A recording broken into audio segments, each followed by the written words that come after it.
ఒక కేసు 6 రోజులు అనేక మలుపులు. అర్థమైంది కదా మీకు ఆ కేసు ఏందో? ఎస్, బండి భగీరథ్.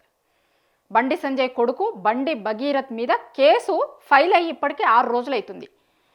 మస్తు మలుపులు తిరుగుతుంది. ఇంకా కోసేపట్లో ఇంకొక మలుపు తిరుగుతుంది. అదేంది ఆ మలుపు అంటే, కోసేపట్లో కోర్టులో ఆయనకు బెయిల్ వస్తుందా రాదా అనేది తెలుస్తుంది. ఇవాళ ఉంది. అందుకే నిన్న సిట్టు విచారణకి రమ్మని అడిగితే భగీరథ్ని, నేను రేపు వస్తా అన్నాడు. రేపు ఎందుకు వస్తా అన్నాడు? ఇవాళ బెయిల్ వచ్చింది అనుకోండి, రేపు ఒకవేళ ఆయన పోలీసుల ముందు హాజరైనప్పుడు అరెస్ట్ కాకుండా ఉంటా అని. నిన్న రమ్మని చెప్తే ఏం చెప్పిండంటే, నాకు టైం సరిపోలేదు, తొందరగా ఇచ్చిరు మీరు, నేను రేపు వస్తా అన్ని ఆధారాలతోని అని చెప్తున్నాడు. రేపు ఎందుకు వస్తా అన్నాడంటే, ఇవాళ బెయిల్ గురించి తేలుతుంది కాబట్టి. ఇప్పుడు మధ్యాహ్నం ఆయనకి బెయిల్ ఇస్తారా ఇయ్యరా అనేది తెలిసిపోతుంది. అయితే రేపు వస్తా అని చెప్పడంలోనే ఆయనకి ఇవాళ బెయిల్ వస్తుంది అనే కాన్ఫిడెన్స్ ఉండాలి. రేపు ఎందుకు వస్తా అంటున్నాడు? ఇవాళ ఆల్రెడీ బెయిల్ వచ్చేస్తుంది. బెయిల్ వస్తే కనుక రేపు విచారణకు పోయినప్పుడు అరెస్ట్ చేయడానికి ఉండదు. ఆల్రెడీ బెయిల్ వచ్చింది కదా. ఏం చెప్తారు? విచారణకి సహకరిస్తాడు, అరెస్ట్ చేయకండి, నాట్ టు అరెస్ట్ అనేది వచ్చింది అనుకోండి, రేపుగా యాజ్ చేసి పోతాడు, పోలీసుల దగ్గరికి పోతాడు, ఆయన చెప్పాలనుకున్నది చెప్తాడు. ఏం చెప్తాడు? ఆయన చెప్పాలనుకున్నది ఇస్తే ఆయన ఏం చెప్పబోతున్నాడో కూడా జనాలందరికీ తెలుసు. ఏం చెప్తాడు? హనీ ట్రాప్ అని చెప్తాడు. అదే ముచ్చట మీద కదా 10 రోజుల కిందట కేసు పెట్టారు కదా ఆడ నిర్మల్, ఆడ కరీంనగర్ పోలీస్ స్టేషన్లో. ఇప్పుడు వీళ్ళది పోక్సో అయిన రోజు, దానికంటే ముందు రోజు నాడు బండి భగీరథ్ కరీంనగర్ పోలీస్ స్టేషన్లో కేసు పెట్టే కదా, ఏమని? హనీ ట్రాప్ అని. గదే చెప్తాడు. రేపు పోలీసుల ముందుకు పోయి కూడా చెప్పేదేముంటుంది? అందరికీ తెలిసిందే. దీంట్లో ఇప్పుడు ఏదన్నా కేసు ఏదన్నా వచ్చినప్పుడు ఏం జరుగుంటుంది అని ఆలోచిస్తారు. కానీ దీంట్లో అన్ని కండ్ల ముందు కనిపిస్తున్నాయి. ఆయనే ఒప్పుకుంటాడు నేను తిరిగినా అని. కానీ నేనేం చెప్తాడు? నేను గుళ్ళలకు పోయినా, గోపురాలకు పోయినా అని చెప్తాడు. ఆ అమ్మాయి చెప్పిన దాంట్లో, ఆ అమ్మాయి ఇచ్చిన కంప్లైంట్లనేమో గుళ్ళు గోపురాలే కాదు, ఫామ్ హౌస్లు, ఇంకొకటి ముచ్చట బయటకు వచ్చింది. ఇప్పుడు ఆయనే చెప్తున్నాడు నాకు తెలుసు వీళ్ళు తిరిగినా అని. ఇక దాంట్లో ఏముంటుంది? ఇంకొకటి ఏంది, మేజర్ కాదు మైనర్.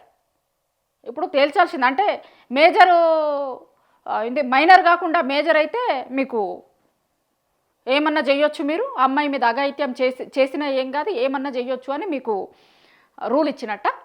మేజర్ కాదు మైనరు. ఇక నిన్న నుంచి అయితే ఇక కొంతమంది గురించి మాట్లాడుకుంటే ఎంత దారుణంగా అంటే, ఒక పోక్సో కేసు పెట్టినప్పుడు ఆ పిల్ల ఐడెంటిటీ, వాళ్ళ ఫ్యామిలీ ఐడెంటిటీ రివీల్ చేయొద్దు అనేది చట్టంలో ఉంటుంది. మొత్తం తుంగలో దొక్కిరు దీంట్లో. ఇక పైనుంచి అట్లుంటే కింద నుంచి ఏమవుతుంది? గట్లనే ఉంటుంది కదా. 6 రోజులు అవుతుంది కానీ నేను మాత్రం దొరకలేదట. ఎట్లా? ఇప్పుడు న్యాయము, చట్టము ఉన్నోళ్ళకి చుట్టము అంటారు. మనం చూసుకుంటా ఉన్నాం చాలా రోజుల నుంచి. ఓ పదం ఉంటుంది, అట్లుంటుందా, అట్లుండయేమో అని కొంతమందికి అనిపించచ్చు. కానీ ఇయ్యల్లది ఇది చూసిన తర్వాత అందరికీ నిజం అనిపిస్తుంది. ఎందుకంటే నేను మీకు ఒక క్లిప్పింగ్ కూడా చూపిస్తా. ఇప్పుడు పోక్సో నమోదైంది అనుకోండి, వేరేటోళ్ళకి ఎట్లా చేసిరు, భగీరథ్కి ఎట్లా చేస్తారు. ఇది భగీరథ్ కేసు. ఈయన దొరుకుతలేడు. ఇది ఒక పేపర్ క్లిప్పింగ్స్ ఉన్నాయి నా దగ్గర, చూపిస్తున్నాను నేను మీకు. ఇది భగీరథ్ది. భగీరథ్ విషయంలో ఎట్లుంది, సేమ్ ఇట్లనే పోక్సో కేసు జూబ్లీ హిల్స్ పరిధిలో ఒకటైతే ఇమీడియట్గా అరెస్ట్ చేసిరు, ఇమీడియట్గా అరెస్ట్ చేస్తారు. ఇగో ఇది ఇంకొకటి. ఆంధ్రప్రదేశ్లో ఒంగోలు ప్రాంతానికి చెందిన భవన నిర్మాణ కార్మికుడు వీరయ్య మీద పోలీసులు కేసు నమోదు చేసిరు. దేనికి? పోక్సో విషయంలో కేసు నమోదు చేసి అరెస్ట్ చేసేసిరు, లైంగిక దాడి జరిగింది అనే దాని మీద. ఇది ఇంకొకటి. బాలిక మీద లైంగిక దాడికి యత్నించిన వీరయ్య మీద పోక్సో కేసు నమోదు చేసి రిమాండ్కి తరలించారు. ఏంది? వాళ్ళ నానమ్మ ఇచ్చిన ఫిర్యాదు మేరకు ఆయనని అరెస్ట్ చేసిరు. పోక్సోలో ఎప్పుడైనా ఏముంటుందంటే ఇమ్మీడియట్గా అరెస్ట్ చేస్తారు. పోక్సో ఇప్పుడు వాళ్ళ ఫ్యామిలీ మెంబర్ ఎవరైనా, ఆ అమ్మాయి వచ్చి చేయాలని ఏం లేదు. ఇప్పుడు ఆ కేసులలో వాళ్ళ నానమ్మ ఫైల్ చేసింది. ఇప్పుడు దీంట్లో కూడా వీళ్ళ మదర్ పోయి కంప్లైంట్ చేసింది. చేసిన తర్వాత ఇమ్మీడియట్గా ఆ బాధితురాలి స్టేట్మెంట్ రికార్డ్ చేసి వాళ్ళని అరెస్ట్ చేసేస్తారు. దగ్గర 24 గంటలలో అరెస్ట్ అయిపోతారు. ఇవాళ మొదటిసారి వచ్చింది కాదు ఈ పోక్సో కేసు, ఈయన మీదనే పెట్టారు కాబట్టి ఎట్లుండాలి, రూల్స్ రెగ్యులేషన్స్ ఫాలో అవుతున్నారు, చూస్తున్నారు, ఏంది కథా కార్ఖానా అని కాదు.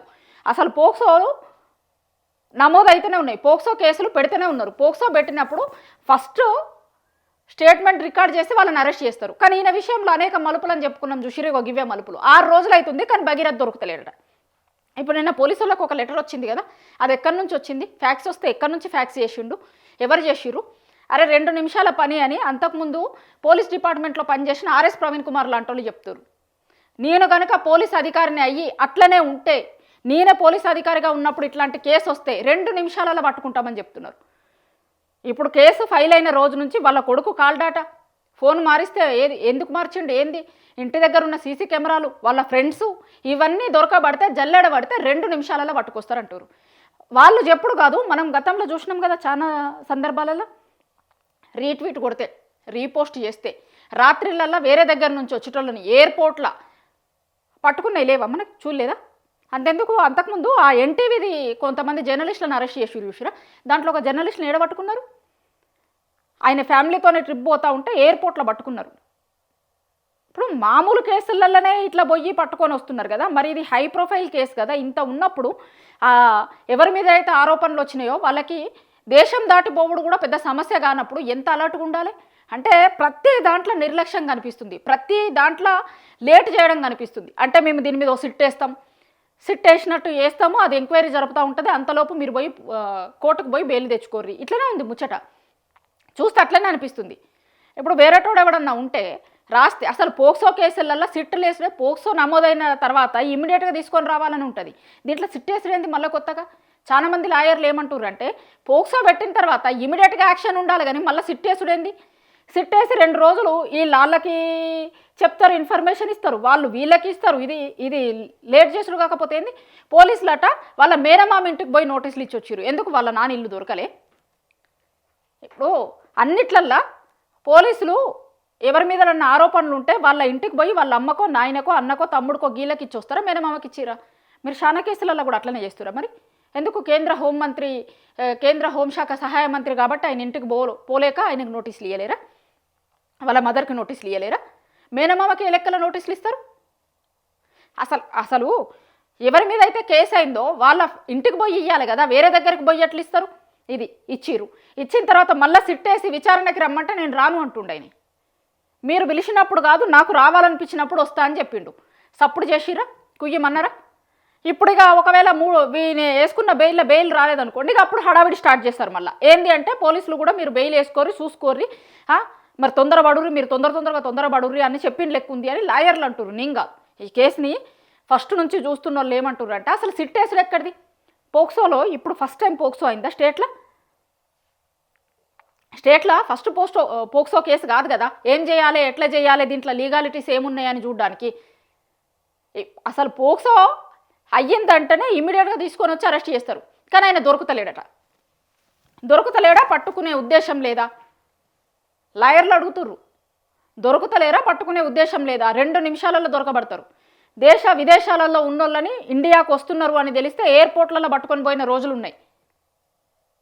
మరి అంత పోలీసుల కళ్ళు కప్పి తిరుగుతున్నాడు అని అంటే దాన్ని కూడా ఆలోచించుకోవాలి కదా. అంటే ఆయన ఎంత అలర్ట్గా ఉంటాడు, లేకపోతే ఎంత ఇది చేయగలుగుతాడు, పోలీసులనే ఇట్లా చేస్తున్నాడు అంటే మరి అమ్మాయి విషయంలో ఎట్లా చేసి ఉంటాడు అనేది కూడా ఒకసారి పోలీసులు ఆలోచించుకోవాలి. ఒకవేళ నిజంగానే మీకు దొరకకుండా తిరిగితే కనుక. ఒక కేంద్ర హోంశాఖ సహాయ మంత్రి కొడుకు పరారీలో ఉన్నాడు అంటే, పరారీ అవుతున్నాడు అంటే ఇక ఏమనుకోవాలి అంటే, వ్యవస్థ ఎట్లుంది, ఎట్లున్నాయి అనేది దీన్ని బట్టి అర్థమైతలేదా? ఇప్పుడు చట్టాలు కొంతమందికి చుట్టాలు లెక్క ఉంటాయి, ఉన్నోళ్ళకి ఇంకా ఎక్కువ ఉంటాయి. లేనోడికి మాత్రమే చట్టం న్యాయం, ఉన్నోళ్ళకి పైసలు ఉన్నోడికి అంటే పైసలతో పాటు పవర్ ఉన్నోడికి కూడా ఇక ఇట్లనే ఉంటుంది చట్టం అనేదాన్ని చూపించడానికి ఇది చాలా ఎగ్జాంపుల్గా మిగిలిపోతుంది. ఇప్పుడు తెలంగాణలో నెక్స్ట్ ఏమన్నా కేసులు వచ్చినాయి అనుకోండి, ఇది ఒక ఎగ్జాంపుల్గా నిలిచిపోతుంది. పోక్సో కేసు అయితే అరెస్ట్ చేయకపోగా సిట్టేసినాము అన్నారు, దాని తర్వాత దొరుకుతలేడు అంటారు, దాని తర్వాత ఆయన పోయి కోర్టుల బెయిల్ మూవ్ చేసుకుంటాడు, మీకు లెటర్లు రాస్తాడు నేను రాను అని. మీరు పిలిచినప్పుడు కాదు, నాకు రావాలనిపించినప్పుడు వస్తా అని చెప్తున్నాడు. ఏం చేస్తారు పోలీసులు? మిగతా వాళ్ళకి ఇట్లనే ఇస్తారా? ఆయన నా ఇష్టం వచ్చినప్పుడు వస్తానంటే, సరే మీ ఇష్టం వచ్చినప్పుడే రా, నీ ఇష్టం వచ్చినప్పుడే రా బాబు, మేము జరగి గింత ఏమున్నాయి ఏంది కథ అని అడిగి పంపిస్తాం, ప్లీజ్ రా అని బతిలాడతారా?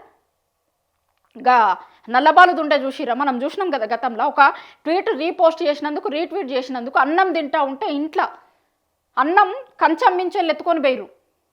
2 నిమిషాలు తిని మీతో పాటు రాకపోతుండేనా? తింటుంటే మొత్తం చిల్లం కల్లం చేసి ఎక్కడికక్కడ అన్నం ప్లేట్లన్నీ చిల్లం కల్లం చేసి వాళ్ళ అమ్మ ఏడుస్తుంటే మొత్తుకుంటుంటే తీసుకొని ఏదో తీవ్రవాదుల్ని తీసుకొని పోయిన తీసుకొని పోయిరు. 2 నిమిషాలు ఆగలే, పట్టుకొని పోయిరు కదా, దొరకబట్టిరు కదా. ఇప్పుడు పోలీసులు చాలా ఇది చేస్తున్నారు, మస్తు లాండ్ ఆర్డర్ ఇట్లుంది అట్లుంది అంటారు కదా. ఒక మనిషిని, ఒక పిల్లగాన్ని, 24 ఏళ్ల పిల్లగాన్ని పట్టుకున్నాడు, పోలీసు వాళ్ళకి వశమైతే లేదా, దొరుకుతలేడా? ఇవన్నీ చూసినప్పుడే చట్టం అందరికీ సమానం కాదు, చట్టం కొంతమందికి సుట్టమవుతుంది. ఊర్లలో ఉన్న ఒక XYZ ఒక న్యాయం ఉంటుంది, కేంద్ర హోంశాఖ సహాయ మంత్రి కొడుకు అయితే ఇంకొక న్యాయం జరుగుతుంది అనేది దీన్ని బట్టి జనాలకి తెలిసింది. జనాలకి కూడా అర్థమవుతుంది. మీరు ఏమనుకుంటున్నారు అంటే ఇది ఎంత ఎక్కువ చేస్తే ఎంత లేట్ చేస్తే అంత జనాలకు అర్థమైపోయింది. సరే మీరు మెయిన్ స్ట్రీమ్ మీడియాని మేనేజ్ చేయొచ్చు, ఇంకోటి చేయొచ్చు, కానీ సోషల్ మీడియాతోని అరే నిజమేరా భయ్, పైసలు ఉన్నోడికైతే ఒక లెక్క ఉంటుంది, పైసలు ఉన్నోడు పవర్ ఉన్నోడు కొడుకు కాబట్టి నడుస్తుందిరా భయ్. అదే ఊర్లలో ఉన్నోడికైతే ఇంకొక పిల్లగాడైతే గిట్లనే చేసేటోళ్ళ, ఇట్లనే ఉండేదా అని ఊర్లలో కూడా మాట్లాడుకుంటారు. చెయ్యరు, మీరు ఎంత చేస్తే అంత జనాలకు అన్నీ అర్థమవుతున్నాయి. ఎవరేమనుకుంటున్నారు ఏంది, ఎవరి ఒపీనియన్స్ ఏంది, ఎవరెవరు కలిసిపోయి ఉన్నారు, ఎవరెవరు ఎట్లున్నారు, అన్ని ముసుగులు కూడా తొలగుతున్నాయి కదా దీంతో. ఇప్పుడు చాలా క్లారిటీలు వచ్చినాయి జనాలకి. పైసలు ఉంటే తప్పు చేసినా కూడా ఒప్పు అయిపోతుంది, పైసలు ఉంటే వాళ్ళు ఎట్లయినా సరే తప్పించుకోవచ్చు. ఇవన్నీ జనాలకు కూడా అర్థమవుతున్నాయి. చట్టం అందరికీ సమానం కాదు అనేది అయితే మళ్ళీ ఒకసారి తెలంగాణలో విపరీతమైన చర్చ జరుగుతుంది.